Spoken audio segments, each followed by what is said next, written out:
الحمد لله رب العالمين حمدا كثيرا طيبا مباركا فيه له الحمد والثناء الجميل احمده سبحانه وتعالى حق حمده وصلي وسلم على المرسل رحمة وهداة للعالمين سيد الأولين وإمام الأنبياء وخاتم المرسلين سيدنا وحبيبنا ومولانا ودليلنا ومعلمنا وشفيعنا محمد بن عبد الله اللهم صل وسلم وبارك على سيدنا محمد وعلى آله ومن والاه كما صليت وسلمت وباركت ربنا على آل سيدنا إبراهيم في العالمين إنك حميد مجيد يا أيها الذين آمنوا اتقوا الله حق تقاته ولا تموتن إلا وأنتم مسلمون يا أيها الذين آمنوا اتقوا الله وقولوا قولا سديدا يصلح لكم أعمالكم ويغفر لكم ذنوبكم ومن يطع الله ورسوله فقد فاز فوزا عظيما. Alors Inch'Allah subhanahu wa ta'ala, on va réserver cette séance bi'idhnillah subhanahu wa ta'ala à étudier ensemble les événements tragédiques ce vendredi dernier. Ces événements, comment on peut les analyser, comment on peut les comprendre, comment on doit réagir, c'est quoi la vision de notre religion à travers ce genre de situation. Et ça rentre aussi dans ce qui s'appelle la compréhension du contexte. Il faut comprendre notre contexte et des membres de cette nation, des citoyens, ça nous intéresse et on doit comprendre qu'est-ce qui se passe et comment on doit y agir autant que citoyens musulmans français, ou bien citoyens français musulmans, comme vous voulez. L'essentiel, c'est qu'on est là, c'est une réalité, et ce qui se passe, ça nous touche tous, autant que citoyens, avant même que ça touche les musulmans. Ce qu'on va essayer de voir aujourd'hui. Et ça rentre dans la bonne compréhension de notre religion. Alors, je veux, Inch'Allah subhanahu wa ta'ala, essayer si on peut dire, étudier ce dossier-là, si on peut dire cet état-là, en trois catégories, ou bien trois points, en trois dimensions, si vous voulez. La première, c'est le fait de la condamnation. Autant que musulman, j'ai un message, j'ai une croyance, j'ai un mode de vie. Alors ce message, cette croyance, ce mode de vie, cette constitution dont je crois, il est innocente de ce genre d'acte. L'islam, en lui-même, condamne la violence, condamne l'injustice, quelle que soit. La violence, c'est une sorte d'injustice. Nous, l'islam en général, celui qui est vraiment un musulman, il condamne l'injustice, quelle que soit l'injustice. Il condamne la violence. Oui. Et les textes coraniques ici, c'est pas parce que je dis ça en tant qu'imam, en tant que citoyen français, et dehors je veux dire autre chose. Non, pas du tout. Ça, c'est l'islam, ça, c'est la religion, ça, c'est les textes. Celui qui est musulman, qui comprend, qui a un minimum de bagages dans sa religion, il va sortir les textes, il va trouver que Dieu subhanahu wa ta'ala dit celui qui assassine une âme, quelle que soit l'âme, c'est comme s'il a assassiné toute l'humanité. Et celui qui redonne la vie à une âme, c'est comme il a donné la vie à toute l'humanité. C'est clair, le texte il est clair là-dessus. Un autre verset, Allah subhanahu wa ta'ala dit parmi les serviteurs de tout miséricordieux, ceux qui n'associent rien à Dieu subhanahu wa ta'ala, et ceux qui n'assassinent pas l'âme que Dieu a rendue sacrée. Toute âme est sacrée auprès de Dieu. Oui. Le prophète sallallahu alayhi wa sallam nous dit celui qui tue un citoyen innocent avec lequel on a un engagement de paix ne trouvera pas le dehors du paradis, et le dehors du paradis se trouve dans la distance de 40 ans. Et ça, si on veut comprendre ce hadith, ça c'est dans le contexte où c'est le non-musulman qui est citoyen dans le pays musulman. Imaginez aujourd'hui c'est le contraire, que c'est les musulmans qui sont les citoyens dans un pays non-musulman. Ça veut dire c'est nous les mu'ahidin, ce n'est pas eux.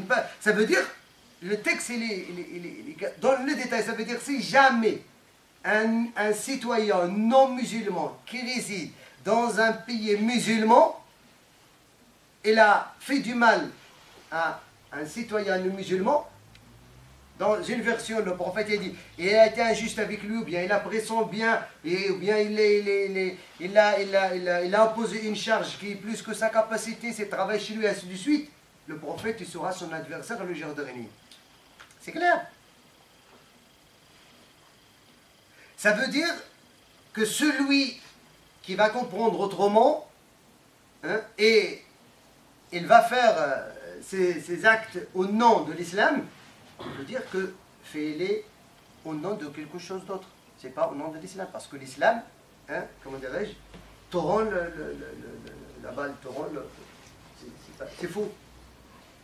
C'est pas le fait de dire Allah Akbar, ça veut dire c'est bon, ça y est, c'est une étiquette, c'est un musulman. Oui, c'est vrai, Allah Akbar. Allah, il est grand.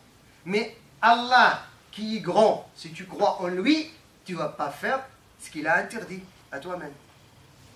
C'est si tu crois que Dieu est grand. Celui qui va dire Allah Akbar, il va tuer quelqu'un.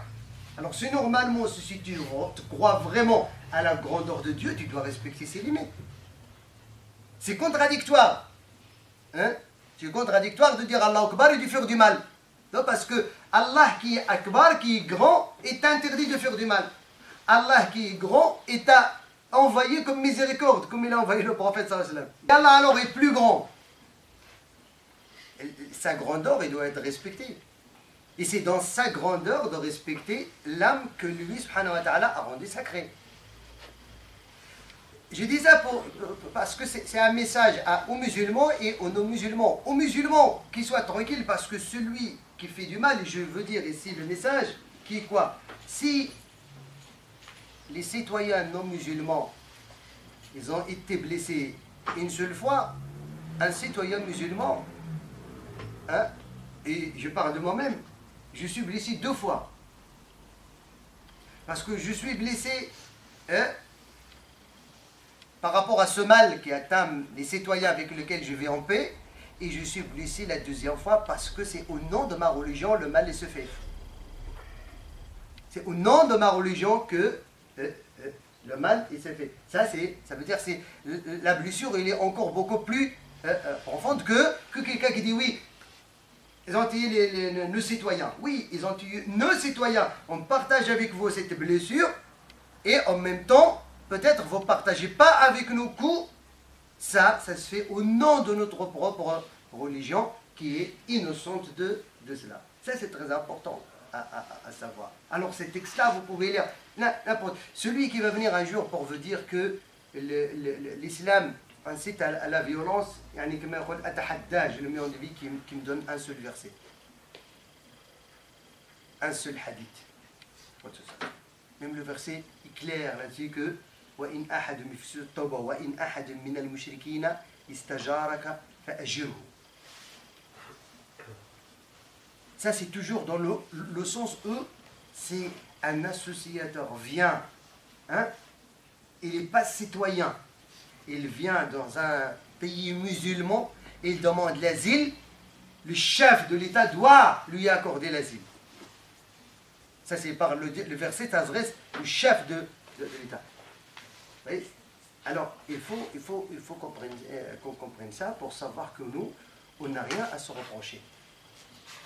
Ce genre de personnes, est-ce qu'ils sont malades, ils ont mal compris, il y a une raison, il faut chercher cette raison. C'est ça, notre travail, c'est ça. La deuxième chose, dans les 48 heures passées, à peine, j'essaie de suivre dans les médias, les politiciens, qu'est-ce qu'ils disent.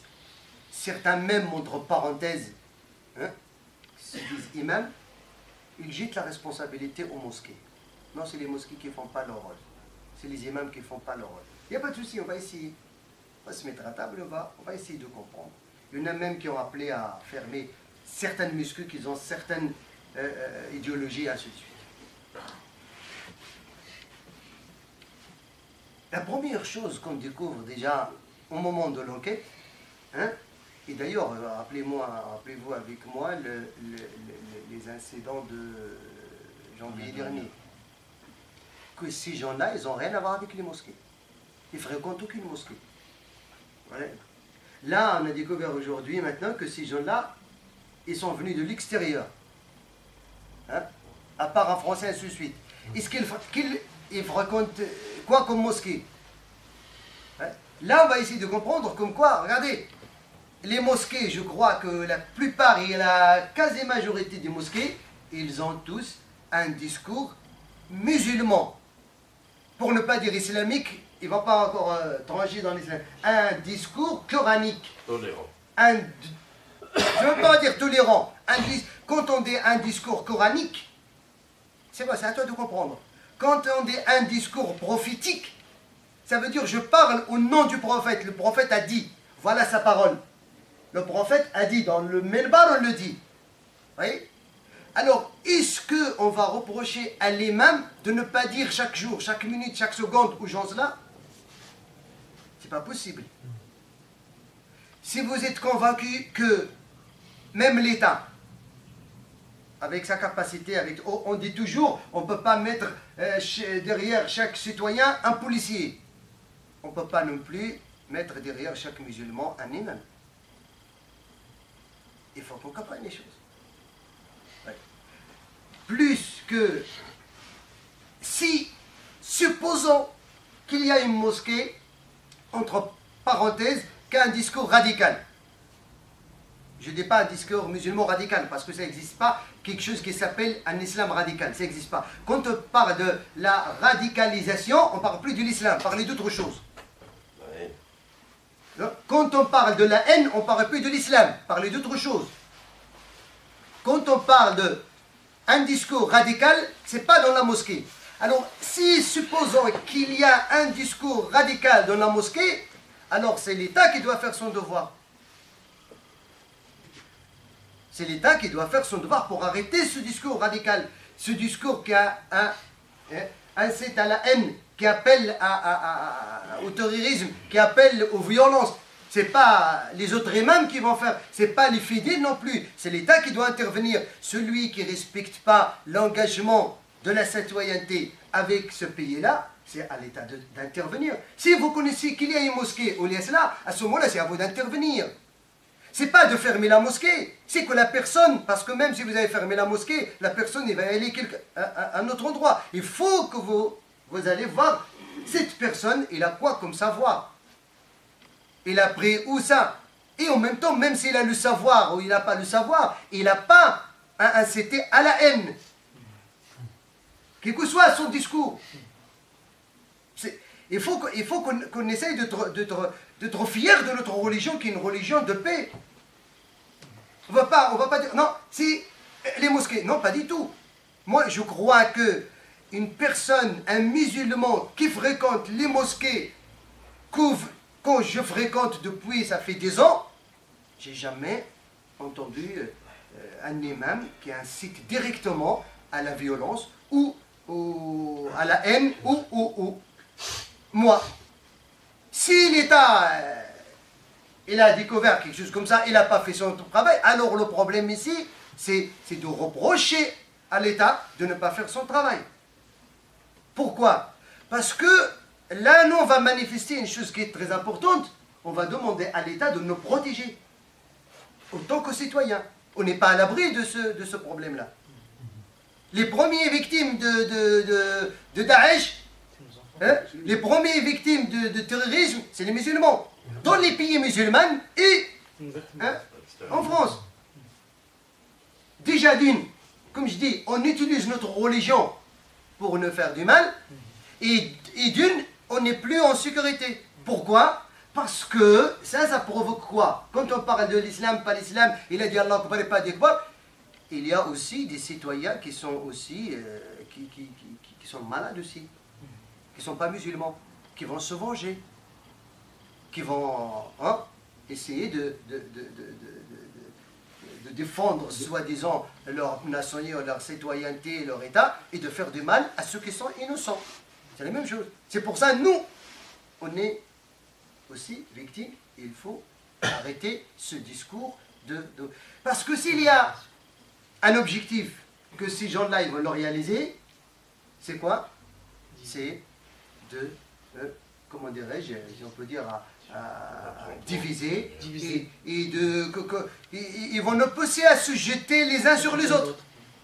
S'ils ont ces objectifs. Et les politiciens, malheureusement, moi j'apprécie bien Jean-Luc Mélenchon, je l'ai dit parce qu'il a bien parlé, une personne intelligente, une personne qui comprend le contexte, ainsi que M. Dominique de Villepin, quelqu'un qui parle. Il faut arrêter de dire que l'islam a une relation avec ça. L'islam, il n'a rien de... Au moins, cette personne, il a un minimum de savoir. Mais quand une personne, quel que soit le cas, il y a objectivité et logique. Quelque chose de logique aujourd'hui. Pourquoi? Parce que je me pose une question. Si on peut dire que, alors là, ces gens-là, c'est des musulmans. Alors je peux vous dire, alors là, si vous dites que ces gens-là, ils sont des musulmans, je peux vous dire que ça veut dire quoi? Vous reprochez à plus de 6000 musulmans de ne pas pratiquer leur religion. Alors à ce moment-là, vous êtes en train de dire quelque chose qui... Un jeune qui n'a rien compris va dire, alors apparemment, tant que les médias disent que ces gens-là c'est des musulmans, et moi aussi je suis musulman, je vais faire pareil. Dans l'autre sens, il faut qu'ils fassent attention à ce qu'ils disent. Il faut qu'ils fassent attention à ce qu'ils disent. Voilà. Dans le même, malheureusement, une personne qui se dit imam, hier, il commence à dire, voilà, les imams, ils vont prendre leurs responsabilités, ils ne font pas leurs responsabilités, ils font ça. Mais attendez, il y a une chose qui est très importante. Déjà, on a une grande problématique. Déjà, actuellement, les médias, ils ne donnent pas la parole aux imams. Oui. Et je parle des imams. Je ne parle pas des menuisiers et des mécaniciens. Je parle aux imams. Quand vous voulez appeler autant que médias, et c'est le message que je dis à les médias, vous voulez appeler les gens qui veulent parler de l'islam, et ça c'est dans le troisième point je veux parler, appelez les imams. Appelez quelqu'un. Vous voulez appeler un imam, dites-lui qu'il ramène son diplôme sur le plateau. Oui. Les mosquées, elles sont innocentes de ce discours. Parce que on ne peut pas se permettre, même les fidèles, ils ne peuvent pas se permettre de laisser un imam qui va inciter à la haine dans un pays où lui-même il réside. C'est pas possible. Je ne sais pas, est-ce que vous avez jamais entendu un imam qui va dire, allez, sortez demain, on va tuer voilà, tuer celui que vous voulez. Et les gens vont faire la prière derrière lui. C'est pas possible. Parce que c'est quoi? C'est une guerre civile. C'est une guerre civile qu'on peut pas se permettre. Alors je crois que ces gens-là, ils ne sont pas nés des citoyens français, nés des citoyens musulmans. Par rapport à leur action, par rapport à leur compréhension et à tout ce que vous voulez. La troisième chose, je finis là, on va en discuter entre nous, parce que j'ai essayé, vraiment, j'ai pas trop intervenu, j'ai essayé de faire le tour de ce qu'il dit. La troisième chose, Ahbab Karam, là aujourd'hui on a cette problématique. Voilà, dans moins d'un an, on a deux grands problèmes. Moins d'un an, ici en France. Et ça va provoquer encore que les mosquées, on va les protéger, parce que le problème c'est quoi? Ce qui me fait rire, c'est quoi? Il y en a qui accusent les mosquées, mais quand même l'État, chapeau, et ils mettent quand même les forces d'ordre devant certaines mosquées pour les protéger. Ça c'est pas mal comme reconnaissance, comme quoi ces mosquées-là, eux aussi, ils ne sont pas à l'abri de... Et normalement, on devait le demander. Donc, pourquoi? Parce qu'on a des malades, ils ont des malades. Et restons sur on a des malades, ils ont des malades. Je peux vous dire, ce genre de discours et ce genre de compréhension, ça existe à travers l'histoire de l'islam. Et c'est la troisième chose, Ahbab Karam, maintenant, on veut des solutions. Il faut une solution. On est des citoyens. On doit participer à donner notre opinion et notre avis, comment on peut régler ce problème-là. Moi, je vois la première chose à régler, ce problème-là. Je crois qu'il y a deux problèmes. Il y a deux catégories, ou bien deux cas, ou bien deux niveaux. Il y a le niveau interne, il y a le niveau externe. Un niveau interne national, un niveau externe international. Un niveau interne. Quand on parle de les mosquées, il faut qu'ils prennent la responsabilité, il faut. C'est bien. Mais aujourd'hui, quand on pose la question à l'État, qu'est-ce qu'il fait l'État aujourd'hui pour travailler en collaboration avec les imams, les vrais imams, et des conseils et des gens qui sont responsables dans les associations pour travailler sur ce sujet-là pour s'en sortir. Qu'est-ce qu'on dit? Ils font rien du tout. Oui, c'est vrai, avec beaucoup de respect, le CFCM il a été créé en 2003, mais qu'est-ce qu'il a jamais fait le CFCM avec l'État? Est-ce qu'ils n'ont jamais fait, je sais pas, une rencontre, appeler les imams et les fidèles et les associations pour essayer de dire, vous avez votre imam qui est dans la mosquée, dans votre association, il a quoi comme diplôme? Il a quoi comme discours? Et ainsi de suite. Est-ce qu'ils ont le courage de mettre à cet imam un statut?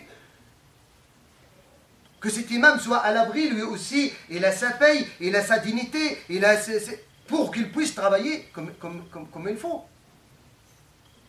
Il n'y a rien de ça.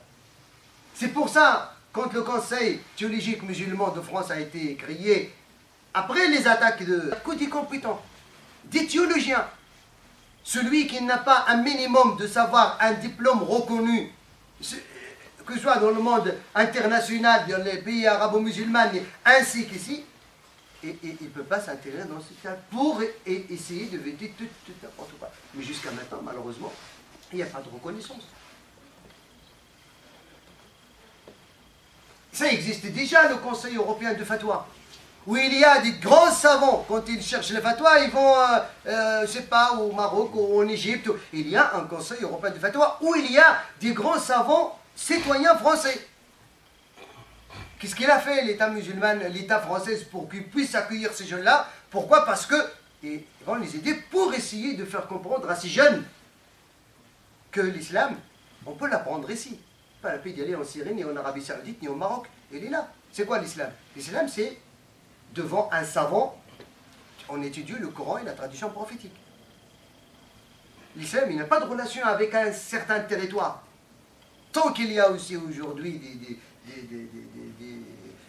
instituts, des écoles, des machins, et des savants, que eux-mêmes ils le reconnaissent, c'est ça le problème. Alors s'ils veulent une solution interne, il faut qu'ils travaillent en collaboration avec les mosquées, les associations des mosquées, les instructions qui représentent vraiment un islam de tolérance, de paix, de miséricorde, de douceur, d'amour, de vivre ensemble, de mettre en pratique les versets coraniques et de fermer la porte devant tout discours radical au nom de l'islam. Et ce n'est pas l'islam. Et tout discours violent au nom de l'islam. Et ce n'est pas l'islam. Parce que toute violence, toute radicalisation, ce n'est pas l'islam. Ça, c'est un problème qui est très... Mettons les choses en place, si vous voulez, au moins les jeunes, les pauvres qui ne connaissent pas, ils ont une référence. Et si eux, ils cherchent le fatwa, pourquoi vous sortez de l'extérieur de la nation? Il y a des gens qui sont capables de vous donner des fatwas authentiques. Ce n'est pas de fatwa pour faire plaisir à l'État français. Il n'y a pas de fatwa pour faire plaisir à l'État français et les fatwas pour l'islam et ainsi de suite. Non, il y a le Coran, quand il dit quelque chose, ce n'est pas pour se protéger. Non, pas du tout, c'est ça. Et je crois aussi qu'il y a une solution externe. On va revenir à ceux qui ont revendiqué ça veut dire ces attaques. Daesh. Aujourd'hui, la plupart du temps, ils disent l'État islamique. On va se poser la question. Quand on avait étudié la Constitution internationale, ou bien la loi internationale, le droit international, il y a une définition à l'État. Quand on parle de Dawla, il a une définition. C'est Kiyan. Ad-Dawla, le gouvernement déjà. Ad-Dawla, il y a Kiyan, له حدود, له قانون, constitution, دستور, له حكومة, له سيادة, له يعني مصادر. هل الآن ما يسمى بتنظيم الدولة عنده هذه الأمور هذه؟ Alors pourquoi dans les médias et même les présidents, les gouverneurs, ils nomment ce groupe terroriste un État? Voilà une erreur déjà. Une erreur qui n'est pas logique. Ce n'est pas un État. Un État, quand on va au droit international, il a défini l'État. L'État, c'est quoi? L'État, c'est une constitution, c'est un territoire avec les frontières, c'est un gouvernement, c'est des gens responsables, c'est tout un organisme. Comme on dit, l'État français, il y a un président, il y a un gouvernement, il y a une relation interne-externe. Mais entre parenthèses, cet État qu'on dit toujours l'État islamique, et en plus il rajoute islamique, c'est pas un État. Un État qui va terroriser les gens, même s'il a eu l'État, il est sorti de cela. Et plus islamique. Même Daesh, on ne doit pas le dire, parce que Daesh, c'est quoi Daesh en arabe? Daesh, c'est Dawla. Ad-Dawla al-Islamiyya bil-Iraq wa Sham. Da, avec l'alif, l'Ain, Sha. Ad-Dawla al-Islamiyya bil-Iraq wa Sham. Même Daesh, il ne faut pas le dire. Parce que ce n'est pas Ad-Dawla al-Islamiyya. Daesh, c'est quoi? C'est l'État islamique en Irak et en Sham. Non, ce n'est pas Daesh. C'est tout court des terroristes. Le problème que, parfois, quand on entend les politiciens et les gouverneurs, je ne sais pas, est-ce qu'ils sont dans un autre monde ou je ne sais pas quoi. Mais quand même, vous avez donné une faveur à un groupe terroriste toutes les minutes. Daesh, non, tout court, c'est des terroristes qui représentent personne. Parce que si ce n'est pas des terroristes, si c'est un État islamique, les autres États musulmans, ils ne vont pas déclarer la guerre contre. Ils ne vont pas menacer l'Arabie, le Maroc, ceux qui sont musulmans, ils ne vont pas menacer les autres musulmans. Mais, alors, plus que cela, aujourd'hui, si on pose une question réelle, logique, il l'a posé Jean-Luc Mélenchon. Ce groupe terroriste,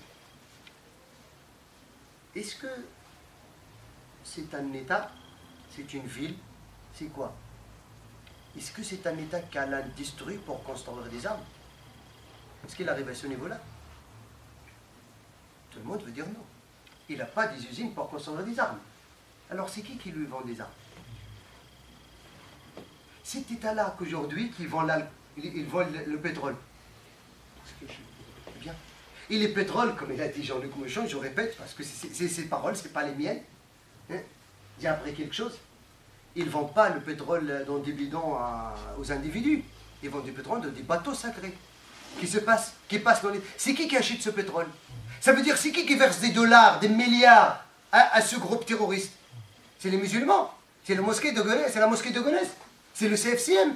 C'est qui verse des milliards? Comment ils sont devenus riches? Comment ils ont des armes lourdes aujourd'hui? Moi je me pose la question, est-ce qu'un jour, entre parenthèses, ce groupe, parce que je ne dis pas Daesh, ce groupe, imaginez qu'ils ont des avions. Qu'est-ce qu'ils vont faire? Et on se pose la question, on ne va pas se poser la question, c'est qui leur a vendu les avions? On va dire que c'est des terroristes, il faut les attaquer. Mais c'est pourquoi vous vendez les avions? Pourquoi vous vendez les armes à ce groupe terroriste? Alors si vous me dites que vous êtes incapable de savoir c'est qui a vendu les armes, c'est qui achète le pétrole, c'est qui rend ce groupe terroriste qui était 10 un jour, ils sont devenus des centaines, des milliers aujourd'hui, alors croyez-moi, je peux vous dire alors, il y a un gros problème au niveau du Conseil international de sécurité. Vous devez savoir, ces Kalash qui ont fait tomber des innocents le vendredi soir, c'est qui les a vendus à ces gens-là? Alors, moi, je me pose la question, autant que citoyen, laisse l'islam à part. Je ne suis pas en sécurité dans cet état-là. Parce que, là où je paye mes impôts, là où mes enfants, là où je travaille, cet état-là, il n'arrive pas à me garantir un minimum de sécurité. Pourquoi? Parce qu'on trouve à l'extérieur un groupe terroriste qui peut-être peut me tirer dessus. Je veux dire les choses claires. Si on cherche le Kalash qu'a fait tuer et le kamikaze, il était fabriqué où? Ça va faire la honte, n'est-ce pas? Mais il faut le chercher, il faut le savoir. Alors si on veut résoudre le problème, c'est comme ça on veut le résoudre. On cherche la source du problème. C'est pas possible qu'un groupe du jour au lendemain, c'est quoi, depuis 2006? Depuis 2006, on entend un groupe terroriste. Hein? Et tout de suite, 2010, ça devient un calife. Un État tout de suite. C'est pas possible, un groupe, en 4 ans, il devient un État avec des armes lourdes, avec un territoire.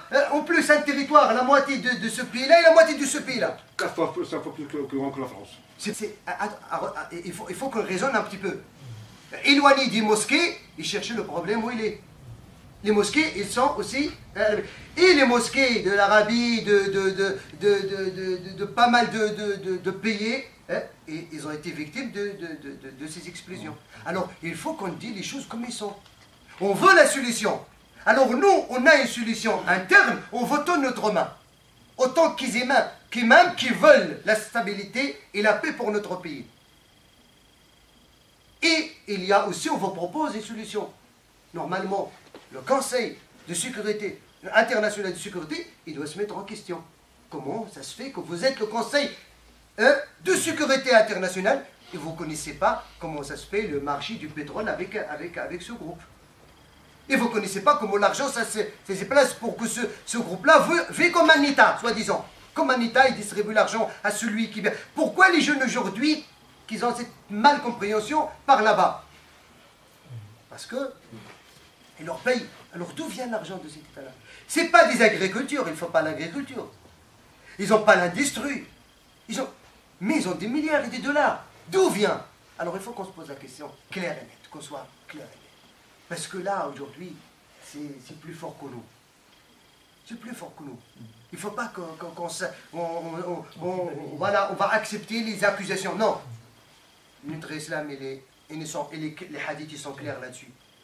Les hadiths, ils sont clairs là-dessus. Les meilleures périodes que les non-musulmans, dans leur vie, à travers l'histoire de l'islam, c'est quand ils ont été dans un état musulman à travers l'histoire. Les citoyens non-musulmans, qu'ils soient chrétiens ou juifs ou athées, la meilleure période de leur vie, c'était quand ils ont été sous le régime d'un État musulman à l'époque. Comme Omar al-Khattab qui a trouvé un juif qui est en train un amandier qui est en train de demander l'amende, et il a ordonné la trésorerie musulmane de lui réserver un servant qui va travailler avec lui et un salaire jusqu'à la fin de sa vie. Alors il faut qu'on comprenne ça. Sinon, si on cherche tout le temps, non, fermer la mosquée, ouvrir la mosquée, appeler l'imam, ne pas appeler l'imam, aujourd'hui je peux vous assurer. Je peux vous assurer qu'aujourd'hui, il y a des institutions, alhamdoulilah, où chaque année, il y a des centaines d'imams qui prennent leur diplôme, qui apprennent le Coran par cœur, ils maîtrisent le français, ils sont des Français nés en France, mais ils n'ont pas une chance pour qu'ils puissent avoir la parole, pour exercer, pour enseigner les générations qui vont venir après. Et chaque fois, quand on fait l'enquête, on trouve un passeport syrien, un passeport égyptien, un passeport marocain, un passeport je ne sais pas où, et on dit, non, ils ont dit Allah Akbar. Qu'ils disent Allah Akbar 1000 fois. Ça ne me regarde pas. Tout court. Tout court. C'est clair et net. Ils ne vont pas nous rendre malades mentalement et physiquement et tout ce que vous voulez. Pourquoi? Parce que c'est vrai, ça brise le cœur, ça fait froid dans le dos, comme ils disent, de voir toutes ces victimes innocentes gratuitement. Gratuitement. Ça nous blesse 2 fois. Ça nous blesse 2 fois, c'est pas une seule fois. Ici, les citoyens français, nos musulmans, ça leur blesse 100 fois, ça nous blesse 1000 fois. Parce qu'au nom de notre religion, ici, qui a permis de ces gens-là à parler au nom de notre religion, alors il y a un défaut quelque part. Alors mettons-nous devant une table et rappelez-vous les gens compétents de la théologie musulmane pour qu'ils puissent vous aider, pour au moins vous parler plus de fermer la mosquée, ouvrir la mosquée, parce que vous maîtrisez tous, vous connaissez chaque mosquée et chaque imam. Qu'est-ce qu'il dit là-dedans? À ce moment-là, vous aurez plus de... Sinon, si vous laissez les gens à comprendre l'islam ainsi, ça veut dire que vous reprochez à des millions de musulmans de ne pas pratiquer l'islam. Ça n'a rien à voir avec l'islam.